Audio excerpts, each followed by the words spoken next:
Chapter 2, April 1991. Still cold Winnipeg weather, but I was getting used to it. The bar is packed. We'd just finished the last day of shooting a movie, and I'd had a supporting role. So, the wrap party moved to the bar, High's Piano Lounge, my current gig. Yes, I sang and played piano at High's. I'd come from Toronto in April of 1990, but that's another story. The bar was hopping. Folks everywhere, as the waitresses were run off their feet while I sang Piano Man and Carole King songs about broken hearts and lonely people. Through the crowds I saw him just standing there with a half grin on his face. I can still see the brown leather bomber jacket, hands in his pockets. He seemed mesmerized. He wasn't looking around the room. He didn't seem to be searching for a place to sit or people to greet. He looked only at me behind the piano, cozily tucked away in the corner, surrounded by the Friday night crowd. Slowly, he approached me, winding his way through all the chairs, coats, waitresses. Stray feet and legs splashed over every open space. His eyes never left me as he found the last empty seat at my piano. Anyone at my bar always got my full attention. We were our own little subculture. I gave him a bright smile, said hi, and asked him his name, to which he never did respond, at least not that night. He just sat there grinning at me. Actually, it felt a little odd, just a bit creepy. One of the waitresses noticed and determined keeping an eye on him didn't seem like a bad idea. There he sat, and my attempts at any conversation brought me just that grin, but no response. That was fine. I've been playing piano bars for a few years and pretty much felt if I hadn't seen it all, then what was left to experience probably wasn't worth the time. And so went that Friday night. Saturday night, earlier this time, he returned and brought a friend. They sat down and I said, "So, you brought your little friend," as I offered a welcoming smile. The little friend was more forthcoming, a flirt really. And so, this evening, the events played out quite differently. Little did I know what was to come with that simple series of little moments. Roddy was the friend, and our mystery man was Dean. Dean Walker, actually. And as I write, in this now moment, we've been married, going on 30 years. Dean drank too much.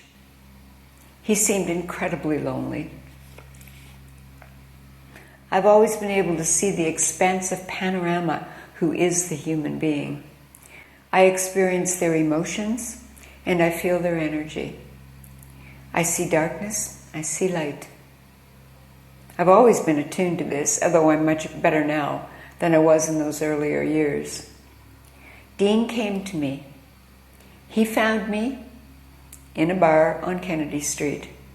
He found me, and I found him. Both of us broken. We'd been trampled alive by the hooves of hell and living. We were still walking, talking specimens of human courage, and remarkably so, human goodness. That synchronistic weekend, we came together. He'd come from Calgary a few months before I'd come from Toronto. Leaving there, I wasn't sure about coming to Winnipeg to be in a relationship with another man from here, but I knew beyond a doubt Winnipeg was a certainty. I knew intuitively I had to be here. Dean had come because his company, of which he was a senior partner, needed him to be here. And so, here we were. Here we converged. Exactly at the right time. Almost by design. Have you ever had the experience of revisiting a memory? even one as recent as a couple of days ago, and finding it isn't real, or at least it doesn't feel real, almost like a chapter from a book you've read or a movie you've seen. You know it happened, but it doesn't exist. I look back at me, and I see someone I barely recognize. Who was that young lady? She looks nice, friendly, but she is so insecure deep down. She has been led to believe she doesn't measure up to anyone anywhere. She's not quite pretty enough. She plays piano, has a lot of natural talent, but just really isn't good enough to be doing what she's doing. She can sing, but it's always been an effort, and it seems she's just getting by as a singer and as a musician. Not because she's accomplished, but mostly because she's nice and can tell a good joke. She knows how to make people feel good, enjoy themselves, forget their shadows and painful lives, at least for a little while. But all the time, she's just distracting them from noticing that she isn't really very pretty. She's not a good singer or an accomplished musician. But she does have a good heart and a welcoming ear for whoever may need it. She has learned this about herself. She also knows deep down she won't be able to pull this off forever. She needs to upgrade her presentation. She needs to do a lot of work. And she has a very monumental task in front of her. It is called trusting the journey. She's learned not to trust. She's learned that trusting is a way to be brutalized. She's learned that trusting, oh so quickly, leads to betrayal and devastation.